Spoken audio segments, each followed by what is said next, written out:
हमारे honourable justice साहब यहाँ पर बैठे हुए हैं सुप्रीम कोर्ट के, और कहते हैं जी सुप्रीम कोर्ट नहीं, who is the supreme authority in this country? Parliament is not supreme, judiciary is not supreme, garrison is the supreme authority in this country from the day one. 50 जनरलों के नाम भी देने पड़ेंगे कि उन्हें भी हमारे साथ सरेआम लटकाया जाए, फिर जाके ये मुल्क असल करते आएगा। पर्चा तो कटेगा मुझ दोनों पर। पाए के जो यहाँ पर वक्ता बैठे हुए उनसे मेरी गुजारिश होगी कि भाई केस हमारा लड़ेगा, फीस हमारे पास नहीं होगी। हमारा तो खैर है, आप जो बैठे हुए हैं वो अपनी खैर माना है, क्योंकि इस मुल्क में बोलने वालों को नहीं, सुनने वालों को भी उठाया जाता है, देखने वालों को भी उठाया जाता है, चाहे वो इंसान हो या सीसीटीवी कैमरा हो, उसको भी नहीं बख्शा जाता। लिखने वाले हाथ काट दिए जाते हैं, बोलने वाली जबानें हमेशा और हमेशा के लिए बंद कर दी जाती हैं। इस मौजू पर मैं तो काफी असेंबलियों में बोल चुका हूँ, जलसों में, तकरीरों में बोल चुका हूँ, सुप्रीम कोर्ट के चीफ जस्टिस और जस्टिसों के सामने भी बोल चुका हूँ। यहाँ पर तो शायद हमारी वक्त मुकर्रर किया गया है, हमने घंटों इस पर बात की है, लेकिन असर कहीं पे हमने इसका नहीं देखा। एक सर दर्द के लिए खाई हुई पेनाडोल का जितना असर होता है, काश कि हमारी बातों में, हमारे दर्द में, हमारे खून टपके हुए खून में इतना असर होता है कि उन पर कुछ असरअंदाज हो सकती है। सवाल ये पैदा होता है कि जिन मौजूदात पर हमने बहस की वो किसके लिए? ये दर हकीकत उस खित्ते और उस इलाके में जहां पर इंसान बसे जाते हो, जहां पर इंसानियत पाई जाती हो। माजरत के साथ मेरी बातें अगर आपको तल्ख लगी तो मेरी नाअक्ली समझकर मुझे बख्श दें। क्या हमारे इस मुल्क में इंसानियत बाकी बची? जमहूरियत को छोड़ें, रियासत को छोड़ दें, मुल्क और अदलिया को छोड़ दें, इदारों को आप छोड़ दें, जहां जिंदों के साथ साथ मुर्दों की असमत दरी होती है, उसको इलाके को आप कहेंगे कि यहाँ पर इंसानियत बसती है? जहां हवस की आग में न औरतों को बख्शा जाता है न बच्चों को बख्शा जाता है, जहां पर अपने बच्चों का पेट पालने के लिए मुर्दा जानवरों और यहां तक के इंसानों का गोश्त जो है खिलाया जाता है। वो तो देखते आ रहे हैं कि मामूली से मामले पर जो है सुमोटो एक्शन लिया जाता था। किसी ड्राइवर के हाथों जो है कोई पुलिस वाला एक्सीडेंट में मारा जाता है तो उस पर सुमोटो एक्शन लिया जाता था। मैंने चंद दिन पहले एक सोशल मीडिया पे एक वीडियो देखी, एक जानवर जिसका मैं नाम नहीं लेना चाहूंगा, उसका छोटा बच्चा जब सड़क पे गाड़ी के एक्सीडेंट से मर जाता है तो वही उसकी माँ उसको उठा के अपने मुंह से एक जगह पर जाके गला खोदकर उसको दफनाती है। हम तो उस जानवरों से भी गए गुजरे हैं, हमें ये अखलाकियत और ये इंसानियत तक नहीं बची। मुझे कई अर्से पहले जर्मनी जाने का इत्तेफाक हुआ, जहां पर इनके जो कैंप्स थे उस जमाने के नाजियों के कैंप, फैमिली के साथ गया था इलाज के लिए, तो उनको विजिट करने का मौका मिला।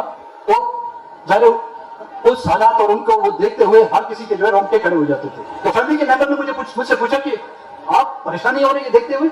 नहीं, कहते क्यों? ये इनका तो माजी है भाई, हमारा माजी भी यही है, हमारा हाल भी यही है और हमारा मुस्तकबिल भी यही है। इसलिए मुझे हैरानगी नहीं हो रही कि ऐसे भी स्टेट और रियासतें जो ऐसे जुल्म ज्यादतियां करती हैं, क्योंकि हम तो बीत गई है, उन पर तो बीत गई है, हम तो बीत रही है और ऐसे हालात रहे तो बीती रहेगी। अब हजरात ने सुना होगा बलूचिस्तान में एक इलाका है जिसको कहते हैं तूतक, खुदा का मेरी कॉन्स्टिट्यूंसी है। 2014 में वहां पर इज्तिमाई कब्रें दरियाफ्त की गई, जिसमें सैकड़ों की तादाद में जो है लाशें थी। सिर्फ 2 को आइडेंटिफाई किया गया कि उनके जेब में आईडी कार्ड थे। जब आईडी कार्ड मैच किए गए तो वो 2 नौजवान अवारान से कई साल पहले उठाए गए थे, बाकी जो थे उनका कोई हाल अवाल नहीं।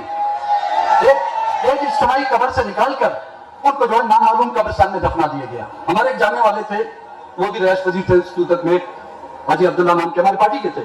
वो खुद दुबई में ट्रक चलाते थे, एक बेटा उनके साथ वहां पर होता था, 2 बेटे यहाँ पे थे। उसके दोनों बेटे उठा दिए गए। उसके उन बच्चों की वालिदा ज़हनी मरीज बन गई आज दिन तक। वो खुद दुबई कारोबार छोड़कर यहाँ पर आया, 2 बार उसको जो है फालिज के अटैक हो गए। इसी इंतजार में 9 साल वो और उसकी घरवाली तकती रही, दरवाजे पर वो नजरें जमाए बैठी रही कि कब उसके बच्चे आएंगे, लेकिन वो ना आए। और वो जो है चंद माह पहले वो खुद ही इस आस में इस दुनिया से जो है चल बसी। कोयटा में मिसिंग पर्संस के हवाले से एक एहतजाज हो रहा था। एक ज़ईफ खातून जिसका बेटा 8 साल से गायब था, उसके पास इतने पैसे नहीं थे कि वो एहतजाज में आके शिरकत करे। उसको यह पता था कि उसके एहतजाज की शिरकत में उसका बेटा वापस नहीं आएगा। उसने कई एहतजाजों में शिरकत की होगी, लेकिन वो अपने आप को तसल्ली देने के लिए जब वहां पर जाना चाहती थी, उसके पास पैसे नहीं थे किराए के, उसने मस्जिद के सामने खड़े होकर लोगों से भीख मांगी। उसने भीख मांग के, लोगों ने जब उसको भीख दी तो उस पैसों से उसने किराया करके उस एहतजाज में जाकर शिरकत की। आज हम कहते हैं कि ये आजादी के नारे क्यों लग रहे हैं? हमें कहा जाता है कि कबायली निजाम, मैं कबायली निजाम को डिफेंड नहीं कर सकता, नहीं करूंगा, लेकिन कबायली सिस्टम में भी कुछ असूल होते हैं, पुरानी दुश्मनियों जिसमें कत्ल होते हैं एक दूसरे के। अगर कोई बदले की हवस में उसको जाके कत्ल करता है तो जाके उसके वर्षा को इतला करता है कि मैंने आपके बेटे या आपके रिश्तेदार को कत्ल किया, लाश वहां पर छांव में मैंने फेंकी हुई है, जाके उसको हथियार दो। हाँ, यहाँ की रियासत के इदारे जब जो हमें कबायली कहते हैं, तुम्हारी तो फितरत, तुम्हारी आदत उस कबायली निजाम से जो बदतर है। ये मसले कब हल हो सकते हैं? नहीं हल होंगे। मैं आपको यहाँ पर लिख कर देता हूँ, क्योंकि ये हमारे हुक्मरानों की तरजीहात में शामिल ही नहीं है। ना यहाँ पे मिसिंग पर्सन की तरजीहात शामिल है, ना यहाँ पर हम किस तरह की जिंदगी गुजार रहे हैं, ये हमारी तरजीहात में जब शामिल होंगी तब देखा जाएगा। हुकूमतें तो यहाँ पर बदलती रहती हैं, लेकिन आपने देखा हुआ हालात नहीं बदलते। हालात इसलिए नहीं बदलते क्योंकि हालात को कंट्रोल करने वाले वो माइंड सेट नहीं बदल पा रहा। वो जो कंट्रोलिंग अथॉरिटी है, हमारे ऑनरेबल जस्टिस साहब यहाँ पर बैठे हुए सुप्रीम कोर्ट के, हम कहते हैं जी सुप्रीम कोर्ट नहीं, who is the supreme authority in this country? Parliament is not supreme, judiciary is not supreme, garrison is the supreme authority in this country from the day one. अगर कहा जाता है कि जी हम इंसाफ लोगों को जो है उसकी घर की दहलीज पर देंगे, तो हर फर्द के जो मिसिंग है उसके दरवाजे पर जाके नॉक करना होगा, उससे पूछना होगा कि तुम्हें तुम्हारा कौन गया है और उसको ले जाने वाला कौन है, फिर हम समझेंगे कि वाकई यहाँ पर, वरना तो यहाँ पर एक हमें इनकलाब की जरूरत होगी, पार्लिमानी इनकलाब नहीं। यहाँ पर एक ऐसा इनकलाब की, उस इनकलाब की इब्तिदा से पहले यहाँ पर हमें कोई एक अच्छा सफाया करना होगा। उसके लिए मैं उन फहरिस्त में सर फहरिस्त नाम अपना देता हूं कि 50 सियासतदानों को हमें लटकाना पड़ेगा, उसमें सर फहरिस्त नाम मेरा डाल दें। मौसम के साथ ऑनरेबल जस्टिस साहब, उसमें 50 जो है जजेस के नाम देने पड़ेंगे, उन्हें भी लटकाना होगा। उसमें 50 जनरलों के नाम भी देने पड़ेंगे कि उन्हें भी हमारे साथ सरेआम लटकाया जाए, फिर जाके ये मुल्क असल जगह पे आएगा। देखिए, हम आपके साथ चलना चाहते हैं एक बराबर शेयरिंग के, जहां पर भी आप ले जाए हम आपके साथ चलेंगे। आप हमें सड़कों पर ले जाए हम सड़कों पर आएंगे, आप हमें रेगिस्तान में ले जाएं हम रेगिस्तान में जाएंगे, आप हमें चट्टानों में ले जाएं हम आपके साथ चट्टानों में चलेंगे। हम as a equal citizen, not as a slave.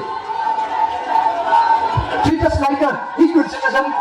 We can walk with you thousands of miles.